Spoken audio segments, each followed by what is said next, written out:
Et si demain matin, avant de pouvoir acheter du pain, on te demande de scanner un QR code prouvant ton bon comportement social?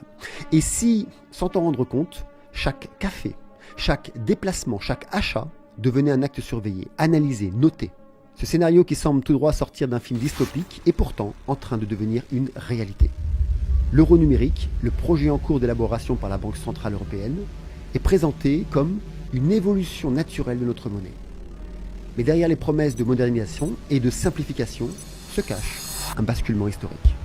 Un basculement qui pourrait signer la fin de l'anonymat financier, la mort du cash et l'instauration d'un système de contrôle inédit sur nos vies quotidiennes.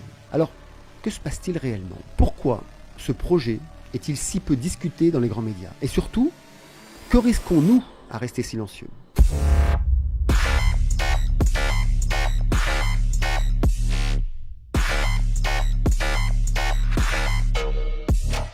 Depuis 2020, la Banque Centrale Européenne planche sur l'euro numérique. Donc c'est une version digitale de l'euro, émise et garantie par l'État.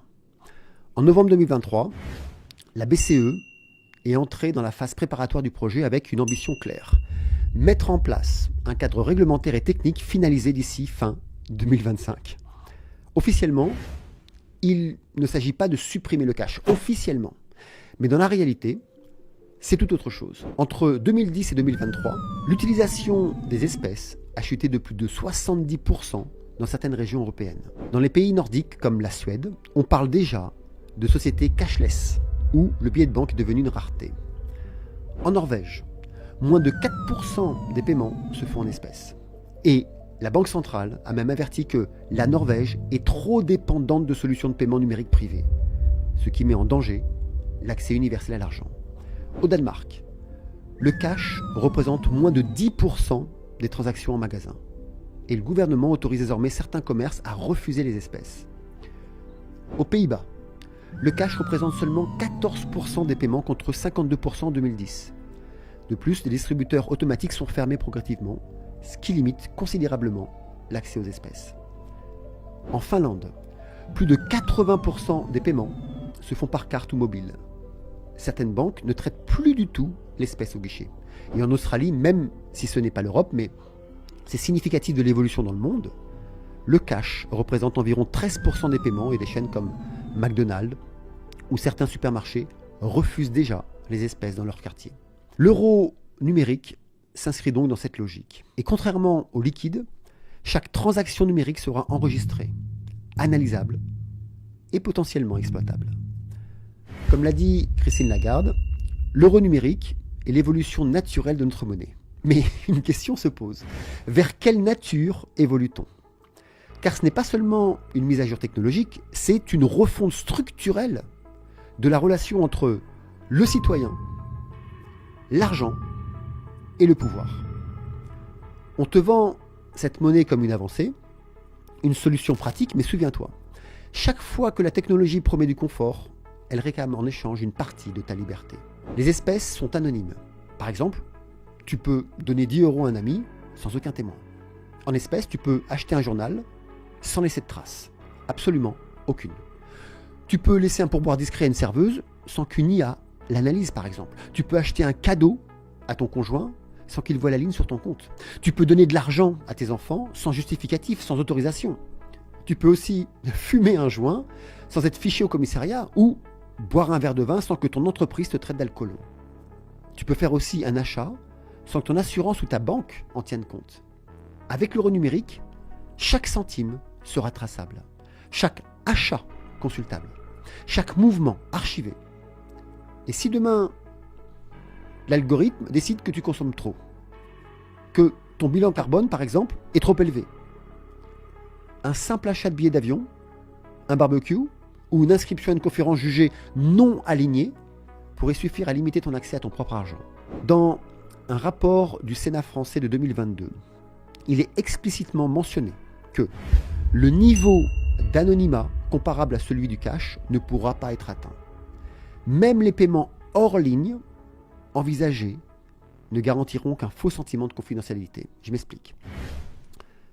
On te parlera de paiements hors ligne, de niveau de confidentialité élevé, d'options protectrices de la vie privée. Mais tout ça, ce n'est pas de l'anonymat. C'est une illusion d'intimité, une façade technologique pour te faire croire que tu es encore libre. Ce que tu ressens quand tu payes avec des billets, c'est quoi? De la liberté, de la neutralité, de l'invisibilité. Tu peux respirer, personne ne regarde. Mais avec l'euro numérique, même hors ligne, la transaction est enregistrée dès que tu reconnectes ton appareil. En fait, tu crois être seul avec ton achat, mais quelqu'un, quelque part, sait ce que tu fais, quand et avec qui. Donc, ce faux sentiment de confidentialité, c'est le piège parfait. Il apaise ta méfiance, t'endort, pendant qu'un système se met en place pour te rendre traçable à chaque instant. Imagine un instant. Tu participes à une manifestation pacifique, déclarée illégale, où tu décides par exemple de te faire une méga rave party, histoire de te détendre un peu. Tu rentres chez toi, et le lendemain, ton application bancaire t'informe que tes fonds sont gelés. Tu ne peux plus payer. Tu n'es plus en règle. Ce n'est pas de la science-fiction. C'est ce qui s'est passé au Canada en 2022. Des participants au convoi de camionneurs ont vu leur compte gelé sans procès, sans jugement, juste sur ordre du gouvernement parce qu'ils avaient osé contester. Tu crois que ça ne peut pas arriver en Europe? La technologie est prête. Le cadre juridique est en train d'être bâti. Il ne manque plus que l'acceptation populaire. Et elle viendra. Avec la peur, avec la nouvelle crise ou sous prétexte de sécurité. Regarde la Chine. Elle a mis en place un système de crédit social qui attribue des notes aux citoyens selon leur comportement. Mauvais score? Tu perds l'accès à certains transports, à des prêts bancaires ou même à ton emploi. En fait, le principe est super simple. Chaque citoyen est noté selon son comportement.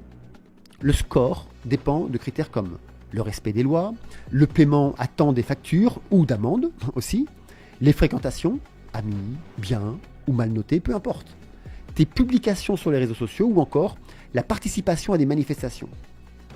Un mauvais score peut entraîner l'interdiction d'acheter des billets d'avion ou des billets de train à grande vitesse, la suppression de l'accès à certains établissements scolaires pour tes enfants, le blocage d'un prêt bancaire ou même la publication de ton nom sur les listes noires publiques, qui sont affichées d'ailleurs dans les villes avec ton visage sur des panneaux numériques. Certains citoyens sont même empêchés de réserver une chambre d'hôtel ou d'utiliser des applis de rencontre. En 2018, selon les chiffres officiels du Centre national d'information sur le crédit public de Chine, relayés d'ailleurs par les journaux comme Reuters, la BBC et même Business Insider, plus de 17 millions de billets d'avion et 5 millions de billets de train ont été refusés à des citoyens mal notés. Et ce système n'a pas besoin de policiers à chaque coin de rue. Les sanctions tombent automatiquement grâce à l'interconnexion des bases de données, de la reconnaissance faciale et des transactions numériques. L'euro numérique ouvre la voie à une version plus subtile, à une version plus raffinée, mais tout aussi dangereuse. Les gouvernements pourraient imposer, par exemple, des restrictions sectorielles pour certains profils.